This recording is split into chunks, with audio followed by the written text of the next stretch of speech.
Please welcome John Koufos.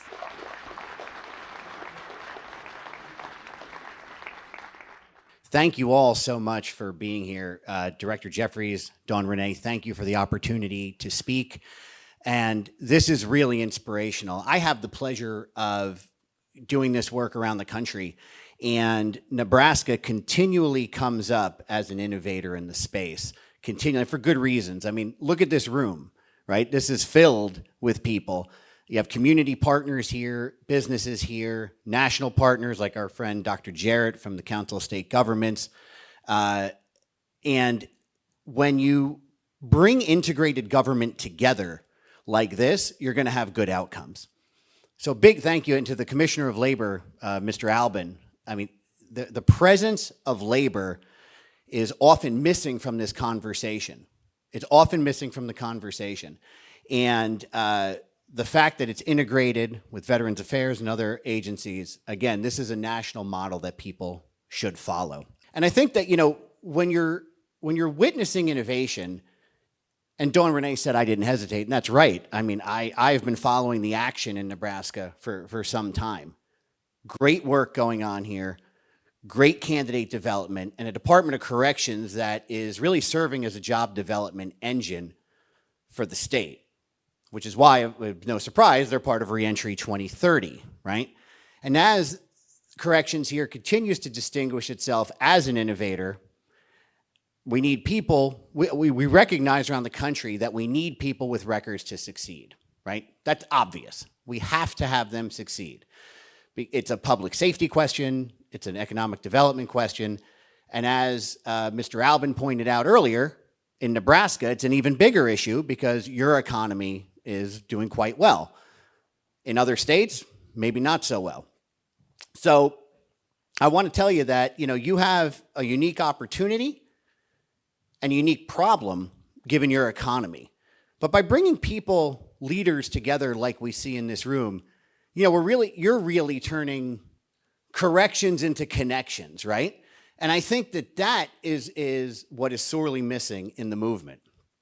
As we think about even the innovation that's been done in Nebraska, when you look at up on the board there, right, that 5-key model, Nebraska deployed it statewide, the 5-key model of reentry, to ensure that not just upskilling, but soft skilling, getting rid of the stinking thinking, as a guy in recovery certainly had to do, and I'll get to that point in the story in a little while, had to get rid of. And that creates good job candidates. When you have correctional innovation and business innovation together, you lead to pathways to upskill, you lead to jobs, second chance hiring, and I think personally the dignity of work, right? And that's really, the core issue is the dignity of work in my view. The ability of a father or a mother to provide despite the errors they've made in their past. And then the trajectory of change that's being created by the people in this room for the rest of the citizens of Nebraska and beyond, right? When this works, we have a public safety solution to things. We have an economic development solution to things. People who might have been classified as, you know, tax drains or tax bases. And you bring hope. And hope is something, an overcoming, that I will get to momentarily. And if you had any doubt about that there's something really special that the nation is paying attention to here in Nebraska, as Director Jeffries said before, look at the national partners that have gotten involved. Again, the Council of State Governments. I see Google is here, and Resultant, you know, 2 integrators of educational platforms, right? People coming together to bring tech together. And really bringing those educational reentry verticals, the type of training that Mr. Albin's, they still call them customers, Mr. Albin? I go back to the old one-stop career center days. Still? Okay. So to bring the customers on the street of the workforce system, to bring those same offerings behind the wall. But without the private sector, as we know, it can't work, right? And the opportunity in Nebraska is, candidly, different than in other states. Other states don't have this level of integration. Other states don't necessarily have the whole of government commitment to the issue. So businesses will fare much better under this system in Nebraska than other places. And I think when Mr. Albin talked about folks who, an employer saying, get me someone to work, I don't have to tell most of the people in this room, but it's worth repeating. When you find the right candidate for a job who just so happens to have a criminal record, and they're a fit in every other way, there's a really good chance that if you hire that person, you've secured a loyal employee, an employee with grit, an employee with resilience, an employee with gratitude. There's a great economist, Jeff Korzenik. Some of you probably know Jeff. He's a banker at Fifth Third Bank. And he always says, second chance is not second rate. And he's a Princeton-educated banker, right? So it's the last guy I would have expected to be in the movement, but it turned out to be a tremendous force behind it, and he's right. Second chance isn't second rate, and the studies that have come out have actually shown that, depending on how you're looking at it, some second chance employees are actually superior employees, right? Because of those factors, right? Turnover being expensive, et cetera. Yeah, and as Dawn Renee gave me that kind introduction, I'm very, very fortunate to be in this position. Very fortunate. I have a lot of gratitude, not only to the people in this room, but so many people across the country. Because without so many who helped me, I would never be in this position, ever. I've had the pleasure of working with governors across the country.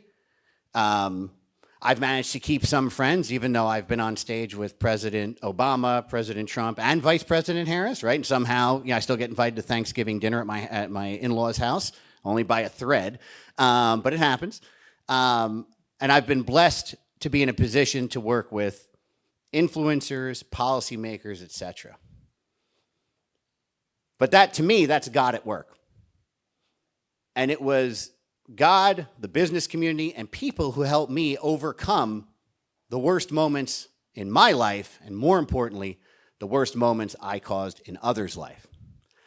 So I'll take you back to January of 2012. January of 2012, I was in my early 30s, and I was a very young certified criminal trial attorney. What that means in New Jersey, it's like less than 0.5% of the trial attorneys ever reach that achievement. I was the typical functional alcoholic that was really good at my job, but stunk at every other thing there was to do, right? Had no real family, no wife, no kids, none of those things. I had the job, and I had booze. And I was good at both. At least I thought I was good at both. So January 2012, the one arrow I did not have in my lawyer cap was I hadn't argued before the New Jersey Supreme Court yet. I'd won many trials, gang, organized crime trials, civil rights cases on the civil side, at the trial level, one at the appellate division. And I think for anybody who deals with folks in recovery, right, what I would later learn, which everybody in this room probably already knows, is that career, or my perceptions of that career, was the armor I hid behind, right? The mask I hid behind while I was a drunk. So January 2012, I finally made it. State versus Sharif Edmonds. I'll never forget Sharif or his case. It was a gang and gun case. Police entered the home under the guise of community caretaking, one at the trial level on motion, one at the appellate division, finally in the Supreme Court arguing the biggest search and seizure case of the session. The cap, the crowning achievement of my lawyer career. And I'm arguing before the New Jersey Supreme Court. And the only thing on my mind was I was out on $150,000 bail under indictment. Not to mention these folks that I would see these Supreme Court justices one day again when it was time to talk about my law license. So I'm delivering the argument. You might ask, well, Sharif, did he have a mental health issue? Why the hell would he have kept you to argue when you're under indictment? I always took the position that I may have been a screw up, right? But, the job was the job. So I argue the case. I knew I was pleading guilty anyway. Argue the case. That was my last case. Leave the courthouse and or the Supreme Courthouse, I should say. Leave the Supreme Courthouse and get in a car to get my affairs ready to just go in a few weeks to plead guilty to a crime I committed the year before. So what happened? The most predictable crime any drunk has ever been a part of. I caused a drunk driving accident where, thank the good Lord, I didn't kill anybody. I hurt somebody, and I tried to lie my way out of it while I was on a bender for 3 days till I cleared up, and then I turned myself in. And that was the beginning of my road to recovery into this podium. But I will tell you that if I didn't have people along the way to help me get to this point, I'd never be here. So let's talk about that a little bit. So I'm driving home, hurt somebody, as I mentioned. I looked at the discovery in that case as a person who represented people in very similar cases. The person I hit should be dead. The person I hit should be in a wheelchair. The person I hit should be, have some sort of mental cognitive difficulty. They didn't. They don't have any of those things. Thank the good Lord. And I always tell people, if you ever don't believe in a higher power, read the discovery in my case, because only an angel could have saved that person, because I certainly didn't do anything to help them. So, when I clear up, I make a deal with God, and I say, I'm going to get clean no matter what road you put before me. I mean, I'd hoped it'd be like an easier road than it was put before me, but that was a deal I made. Pled guilty the first appearance they would give me, sentenced to 6 years in a New Jersey state prison system.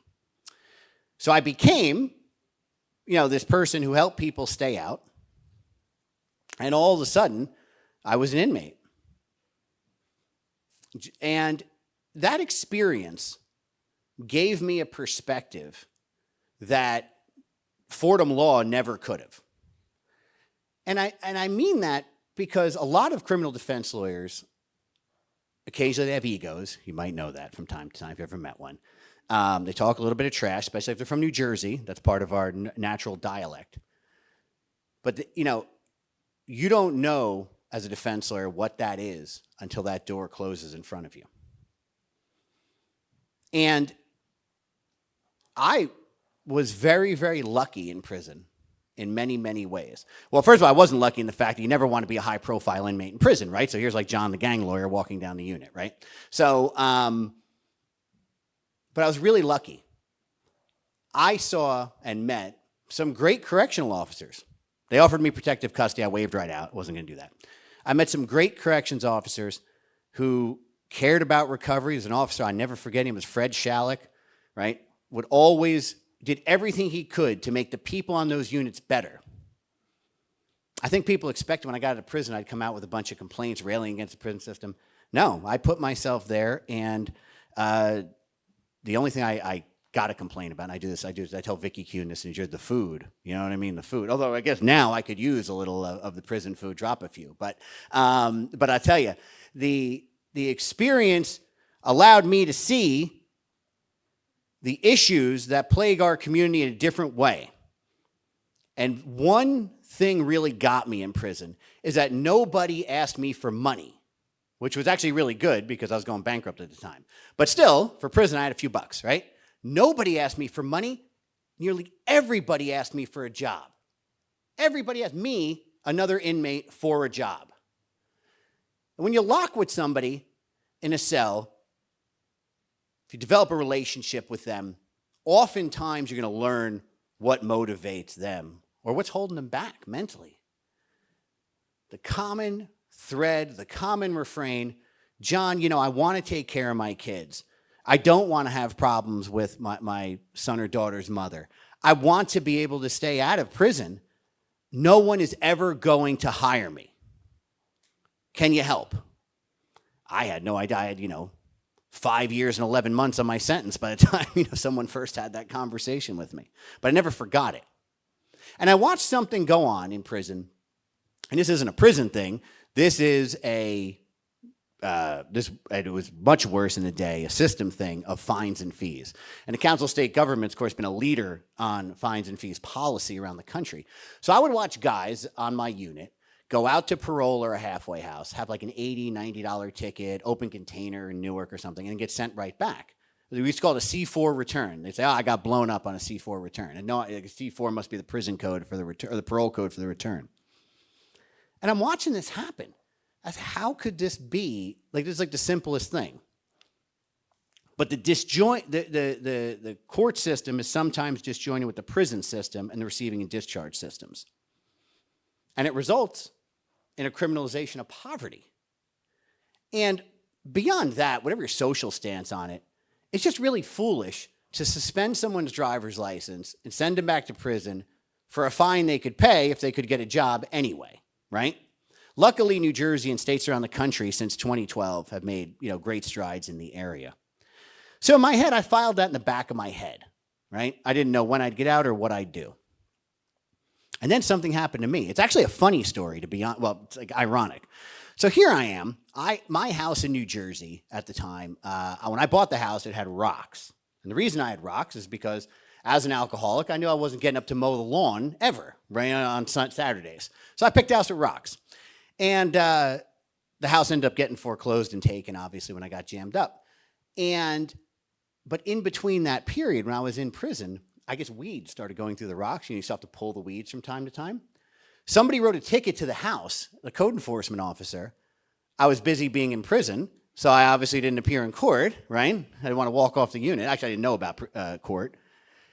And then there was a warrant out for my arrest. And that whole story I told you about what I did, my driver's license was suspended for failure to cut weeds in a Brick Township Municipal Court ordinance violation. So you can imagine when the officer says, hey, you got court today. I'm like, where the hell am I going, right? And I said, well, you're going to go to video court. And the logo of my hometown in New Jersey shows up. Like I knew the judge, I knew, small town. What could this possibly be? Failure to cut weeds, right? And it smacked me in the face, ladies and gentlemen. If that could happen to me, I knew everybody in that court system. In fact, they panned the camera. They said, oh, lawyers were standing up. We'll pay the fee for John, let him go back to whatever it is. What chance does a person without access have? Access to people, access to relationships, access to means, sometimes access to education. Some people don't even know what's going on, right? I knew enough to know it was happening. So when I came out, when I went up for parole, my big prior offense is in big letters, failure to cut weeds, right? With a suspended license. So I knew I was going to do something about this. I just didn't know what it was. So I go up for the parole board, and I had taken every program that was offered, and thankfully New Jersey had a lot of good programs. I took every alcohol program I was offered, every drug program I was offered, and I go up for parole. But again, I'm a high-profile inmate. Now, you might be saying, well, John, we heard about the governors and presidents. You probably had somebody greased the wheels for you. Absolutely not.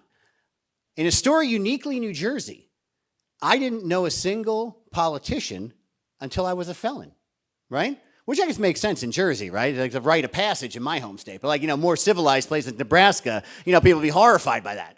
But yeah, so I didn't know anybody, didn't know my mayor, didn't know my town councilman, didn't know anybody doing anything at any time until I was a felon. So here I am going up for parole.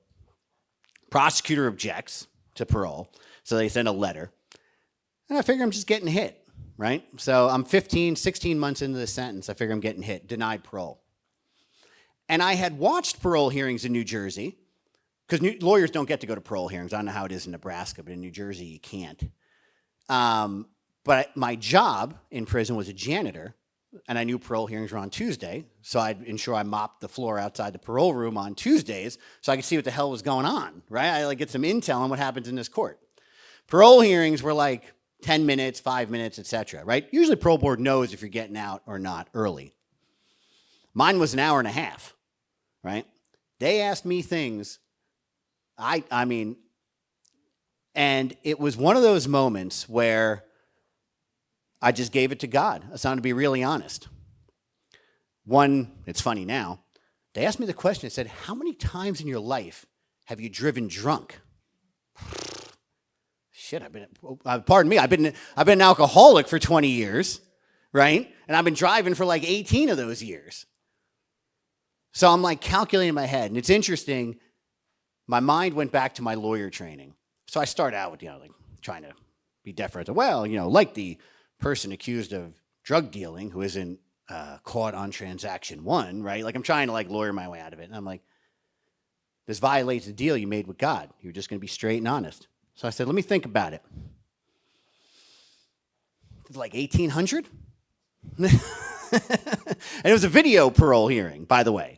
Video. So this is like before COVID, obviously. So video parole, the word on the unit was if you got video parole, it means you're getting out definitely or not getting out at all, right? I assumed I was in the not getting out at all category. So I'm on video, and they put me on mute, and they start arguing with each other. And then they come back yelling at me, are you trying to be slick, and some other things that I won't say. And I said, no, hear me out. 05 is the limit, or excuse me, 08's the limit. If I drank during, I mean, through college and law school, obviously, I was drunk all the time. When I was practicing, if I wasn't in trial or at court, went out for beers with clients, drunk, whatever, like easily over an 08, half the year, right? So up to 365 days in a year, 180 times, even 10 is 1,800. I said, that's my conservative estimate. So then they get back on, and they start yelling at me about that. But it was interesting because that moment, I think, told the parole board that I wasn't BSing them. Because I wasn't. I needed help. And I also begged them not to let me out unless they were going to send me to an intensive outpatient treatment alcohol program, because that was the only thing that had worked for me. So we go through this whole hearing. I'm getting beat up, as I deserve to be, at this parole hearing. And I expect to get a hit. And I'm praying for an 11-month hit because the range was 11 to 24 months. I was like, maybe they give me a year hit, come back, and whatever. And they said, hey, Mr. Koufos, we've deliberated, and the parole board's going to grant your release.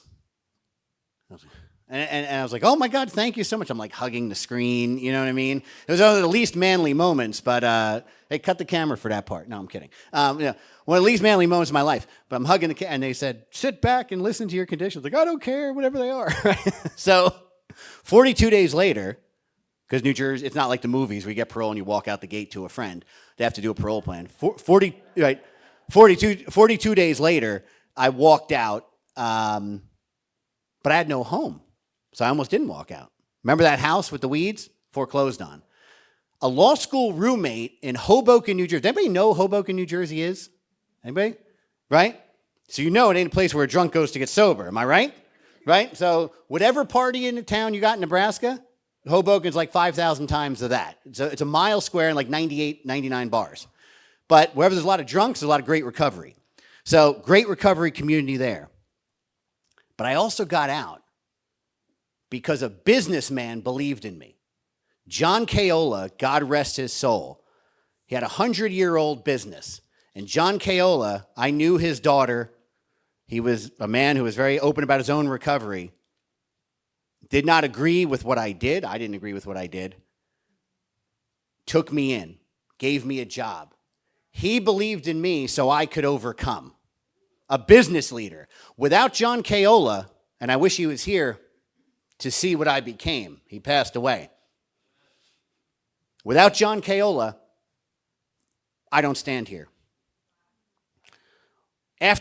While I was out with John, I said, look, I want to get involved in recovery. I want to solve that fines and fees issue we talked about. I ended up having a chance meeting with the former governor of New Jersey, Jim McGreevey, who was doing prison ministry at the time. Told Jim my story. He was running the reentry program, said, I don't need any reentry services, thank God, thanks to guys like John Caiola.